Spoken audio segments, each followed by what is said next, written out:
TPR is total physical response. Sorry. Yeah, and one of the things that ESL strategies, that if you use those in any class, it's just really good teaching. And one of the things you have to remember too a lot of times is ELL kids can read. For some reason, the state believes they come to us and they don't have a clue. And you have to be careful though that you'll have a kid that will read something and they really do read it, but they didn't understand one word that they read.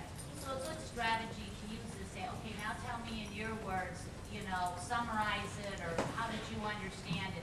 Because I had a little girl that came from Nepal that stood up and she could read it beautifully. And then when you asked her what was it, she didn't have a clue. So you'll have it.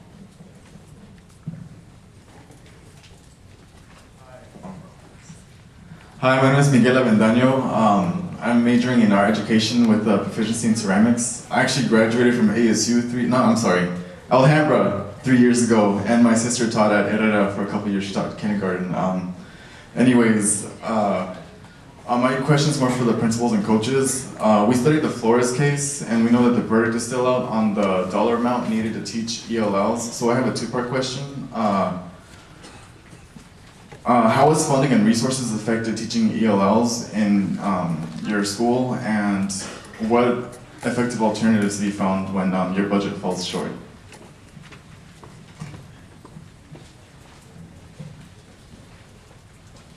Well, I'm going to answer that question in parallel.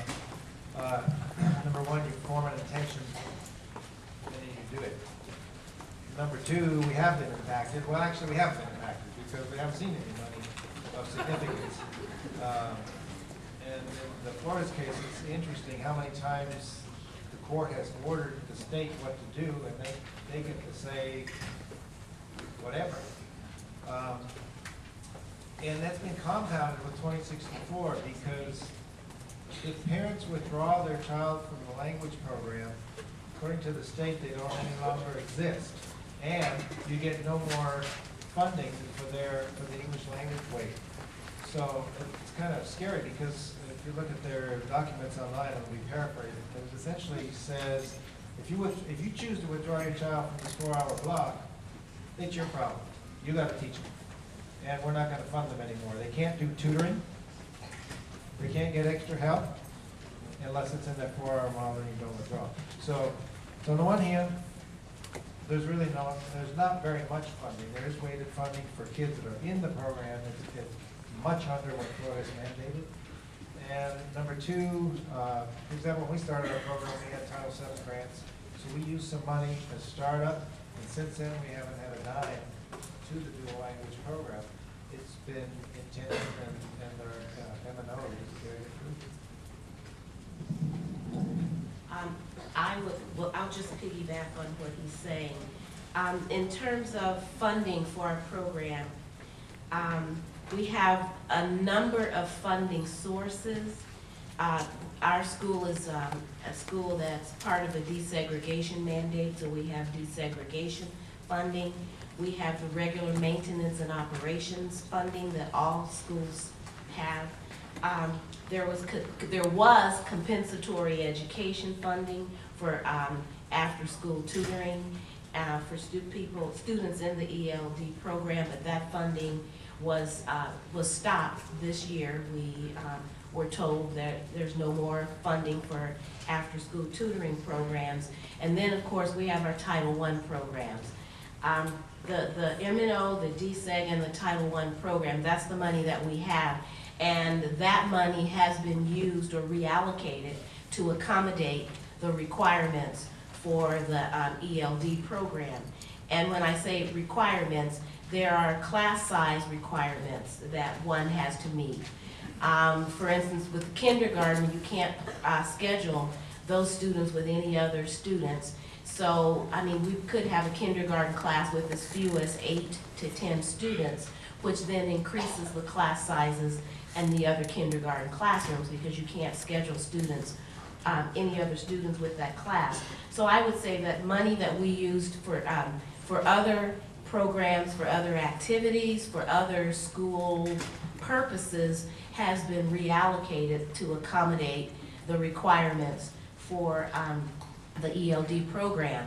And what I will say is in my district, it has had, I would say, probably it's increased the funding that's required to educate children, but we have less money, so you know you're doing more with less, and you're, like I said, you're reallocating resources. And we're also looking at how do we restructure our ELD program so that it doesn't have as much of an impact. But when you talk about separating children and providing separate classes for children, then you're automatically increasing the number of teachers that's required, and also just the number of other instructional materials and other educational requirements. I know at the high school level, Phoenix Union High School District is the largest high school district in the state. And as far as the funding went, when the state came with this model, we didn't get any additional funding for it. Our funding came from Title III, Title I, and DSEC money. And the state's model said the class sizes were, for pre-emergent, were 20, the basic 24, and then the intermediate level was a little bit higher.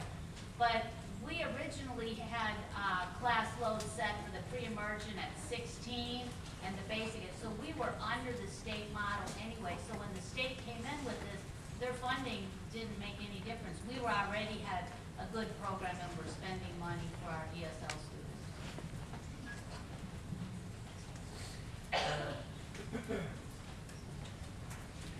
Hello, my name is Teresa Looker and I'm a music education major, junior here. And my question for you is that we are learning right now that teaching ELLs can be quite challenging, but that good teachers can make all the difference. What is one challenge that you have had with teaching ELLs, and how did you or how are you overcoming it?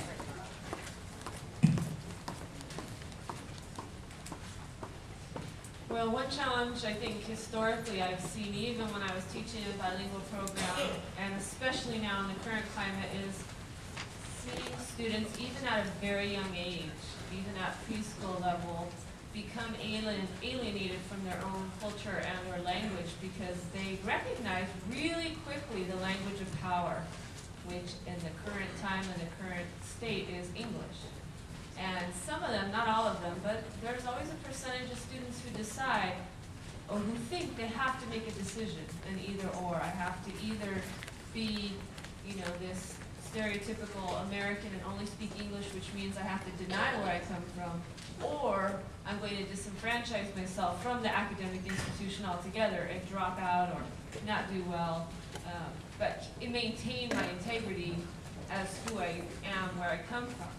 So to me, that's one of the biggest challenges I've seen, is really helping students understand that they can have both. They can have it all. It's really hard to do because there aren't a lot of good models out there. Our system's not set up to do it very well. But to really help them understand that we as teachers are here to bridge those two worlds.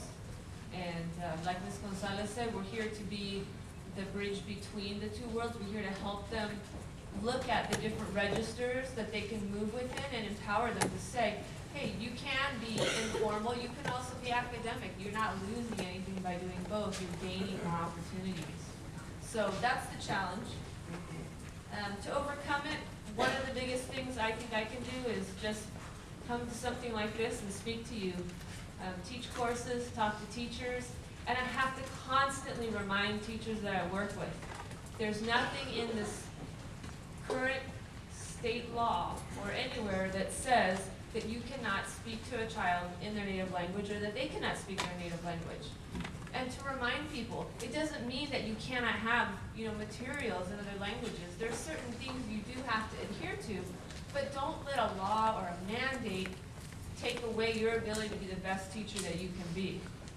And so I just want to remind you all, like I'm so impressed by John Juan, get into these documents, pull out the fine print, you know, what you know is right, you have to follow. You need to find ways to make that work within the legal constraints that you're given. What you hear from several of these I'm hearing is developing, one of the greatest skills you can develop as a teacher is to learn how to get the respect that you have for each person as an individual. and that they know that they are respected in your classroom. At the elementary in the middle, I'm hearing them talking about things and how they can pull in literature that addresses this. That's a little challenging for me in science, but I have to be so careful because the education I received in science